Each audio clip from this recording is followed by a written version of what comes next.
Alhamdulillahilladzi faradhas siyam fi syahri Ramadan alladzi unzila fihil Qur'an hudan linnasi wa bayyinatin minal huda wal furqan. Asyhadu an la ilaha illallah wahdahu la syarikalah wa asyhadu anna Muhammadan abduhu wa rasuluh alladzi la nabiyya ba'dah anjalahu ila akhiril zaman. Allahumma fasalli ala Muhammadin wa ala alihi wa sahbihi wa man tabi'ahu min kafatil insi wal jan. Qala ta'ala fil Qur'anil Karim, a'udzu billahi minasy syaithanir rajim. Ya ayyuhalladzina amanu taqullaha haqqa tuqatih wa la tamutunna illa wa antum muslimun. Jamaah rahimakumullah, Al-Quran menerangkan Ramadan dan saum itu dengan hikmah dan beberapa pesan. Itu yang saya ingin bahas pada malam hari ini, pesan Ramadan dari Al-Quran ayat saum. Syahrul Ramadan alladzi unzila fihil Quran. Di situ ditandaskan bulan Ramadan adalah bulan diturunkan Al-Quran. Ini informasi, ini khobariyah. Tapi sebetulnya ada pesan.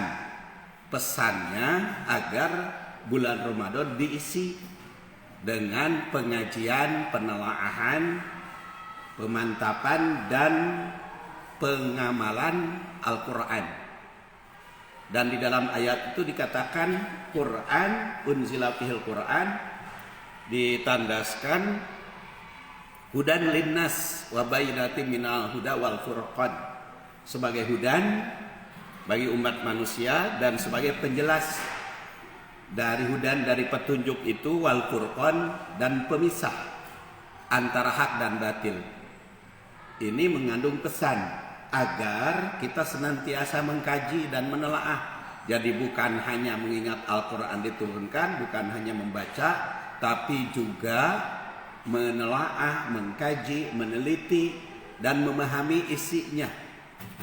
Jadi ibu-ibu dan bapak-bapak, tadarus di bulan Ramadan bukan hanya membaca, bukan hanya tilawah, tetapi juga menjadikan Al-Quran sebagai hudan, sebagai petunjuk, sebagai bayyinat, penjelas, dan sebagai furqan, pemisah antara hak dan batil. Dan itu saya temukan di bulan Ramadan ini, langkahnya ada 7 tak untuk memahami Al-Quran itu. Tak pertama adalah tartibul ayat, di susunan ayat ditelaah, susunan ayat dikaji, susunan ayat diteliti. Tak yang kedua tarjamah. Jadi kita harus memahami tarjamahnya, menelitinya, baik tarjamah secara harfiah atau lafdiyah. Karena harfiah juga penting. Sebab kadang-kadang tidak memahami harfiah, kadang-kadang jadi bingung. Seperti di dalam Al-Quran ada wal adiyat. Kan di Departemen Agama mengartikan adiyat itu kuda yang lari kencang. Tiba-tiba kita baca tarjamah yang lain, pasukan yang berlari kencang. Ada juga burung-burung yang berterbangan. Juga naziat, sudah saya bahas pada waktu yang lalu. Naziat itu 5 yang memahaminya. Ada yang mengartikan malaikat pencabut nyawa. Itu terjemah Departemen Agama. Ada bintang-bintang berterbangan, itu terjemah Mahmud Yunus. Ada benda-benda angkasa yang beredar, itu terjemah Bahtiar Surin. Ada pasukan berkuda, itu adalah Al-Qasim. Dan juga ada yang memahami yang lainnya, sehingga 5 terjemah nazi'at. Jadi kalau kita tidak mengetahui terjemah harfiahnya, bingung kok kenapa nazi'at terjemahnya banyak. Padahal memang aslinya nazi'at itu bukan benda. Nazi'at itu bukan oknum, bukan personil, tetapi sifat. Sifat yang memisahkan diri dari satu posisi ke posisi lain. Jadi wajar kalau dipahami. Atau dalam surat Yusuf, wa ma ubarri'un nafsi innan nafsa la amaratun bisu. Departemen Agama kan mengartikan itu perkataan Yusuf. Tapi kalau Al-Marogi mengartikan itu perkataan Julaiha. Karena memang tidak disebut nama orangnya. Nah, itulah pentingnya tarjamah harfiah, tarjamah lafdiyah. Maka tak pertama adalah tarjamah. Baik tarjamah lafdiyah, harfiah maupun terjemah secara langsung. Tak yang ketiga adalah tarikhul ayat. Sejarah ayat itu turun di mana, kapan, dalam posisi apa, Mekah atau Madinah, supaya kita memperoleh informasi. Sebab kalau tidak memperoleh informasi secara riwayat bisa saja keliru memahaminya, walaupun informasi juga banyak macamnya, banyak aneka ragam ya, latar belakangnya, atau asbabun nuzul atau sababun nuzul, atau kalau di dalam hadis dikatakan sababul wurud. Itu adalah tak yang ketiga, tarikh. Tak yang keempat adalah tanasubul ayat, hubungan ayat, baik hubungan ayat dengan sebelumnya atau hubungan ayat dengan setelahnya, atau hubungan ayat dengan ayat yang senada. Contohnya kutiba alaikumusiyam, tahun yang lalu saya bahas di sini. Kutiba alaikumusiyam, makanya sekarang syahrul Ramadan. Kutiba alaikumusiyam, kutiba alaikum itu ada 4 kata di dalam Quran. Ada kutiba alaikumul qisas, ada kutiba alaikum idza hadara ahadakumul maut in kana khairul wasiyah, ada kutiba alaikumusiyam, ada kutiba alaikumul qital. Jadi kutiba alaikum itu ada 4 macam. Kutiba alaikumul qisas difardukan atasmu qisas. Kutiba alaikum idza hadara ahadakumul maut in kana khairul wasiyah itu difardukan wasiat. Dan kutiba alaikumusiyam saum, dan kutiba alaikumul qital itu perang. Itu menggunakan kata yang sama, tanasub, kaitkan dengan ayat ini dengan ayat yang senada maknanya. Dan ternyata kalau kita telaah ada titik-titik persamaannya yang menggunakan kata kutiba itu, baik kutiba alaikumul qisas, kutiba alaikum wasiat, kutiba alaikumusiyam maupun kutiba alaimul qital, keempat-empat. Nah, perintah itu hanya bisa dilaksanakan secara kerjasama dengan pihak lain. Kita tidak mungkin bisa kutiba alaikumul qisas, menerapkan qisas tanpa melalui proses peradilan. Jadi pihak lain ikut. Kedua, kutiba alaikum wasiat, baru bisa dilaksanakan kalau keluarga nanti melaksanakannya. Kutiba alaikumul qital, qital juga ada pasukan, ada yang diperangi. Demikian pula kutiba alaikumusiyam, tanpa keterlibatan orang lain susah. Makanya pemerintah juga urusan saum ikut, walaupun hanya ru'yat Idul Fitri dan saum, tapi itu terlibat.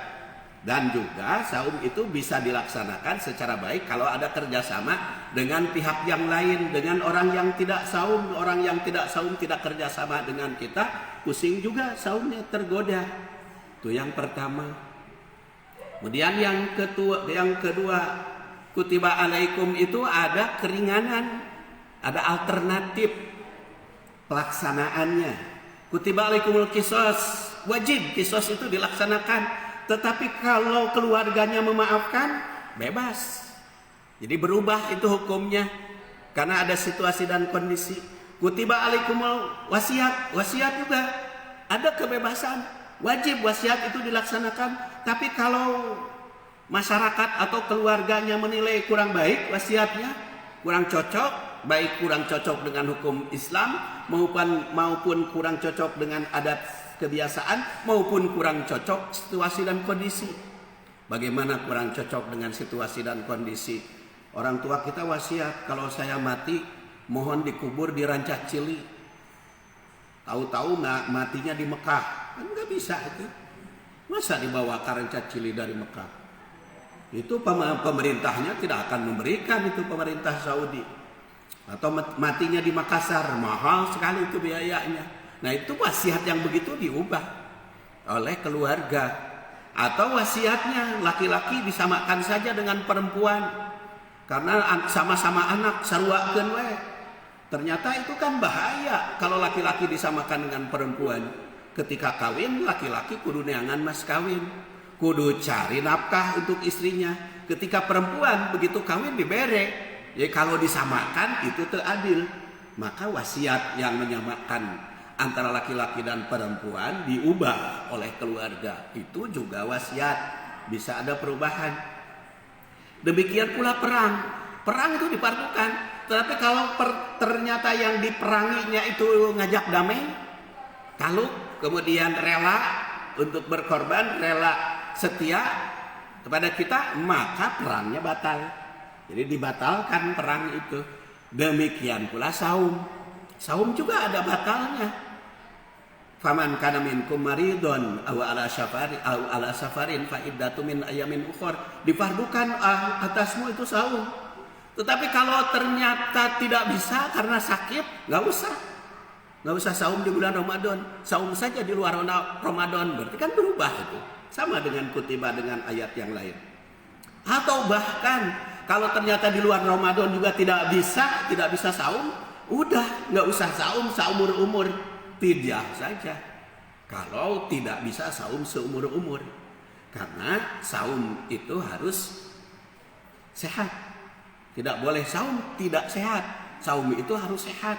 Tapi kan katanya ada hadis sumutasihu, saumlah kalian pasti sehat. Itu kan hadis dhaif. Kata At-Tibriji, salah satu sanadnya ada hadis munkar, jadi jangan dipakai sumutasihu itu. Hadis dhaif jangan dipakai ya, karena hadis dhaif dipakai sama dengan mendustakan Rasul, bahaya. Jadi ada saum jadi alternatif, itu tanasub dengan ayat yang kalimatnya mempunyai kesamaan. Ada lagi, masih banyak tanasubnya.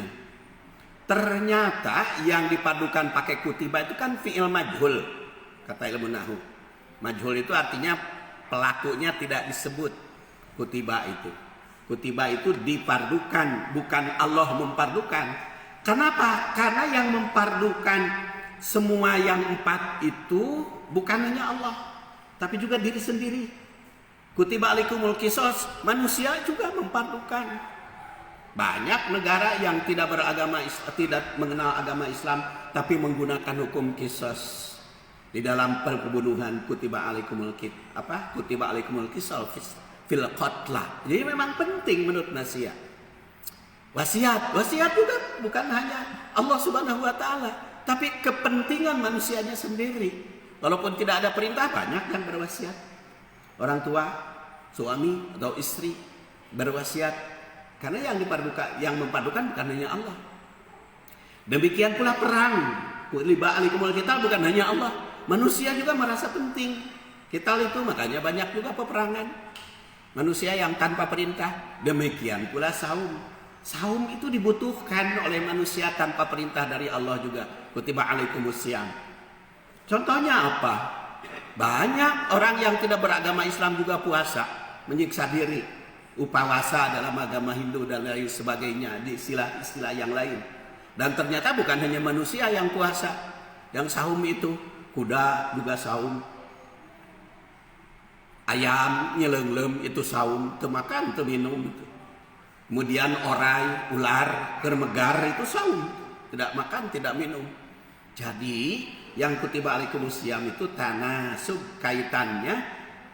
Jadi tanasub itu bisa ayat dengan ayat sebelum atau sesudah, bisa melihat dari sudut kalimat yang menyamakan. Jadi syahrul Ramadan unzila fihil Quran, kita tingkatkan pemahaman dan pengkajian isi Al-Quran. Kemudian tak berikutnya ada tafsir, ada takwil, ada tatbik, karena waktunya dibatasi 15 menit. Jadi dianggap cukup saja sampai di situ. Mudah-mudahan di lain kesempatan kita berjumpa kembali. Subhanakallah wa bihamdik asyhadu an la ilaha illa anta astaghfiruka wa atubu ilaik. Assalamualaikum warahmatullahi wabarakatuh.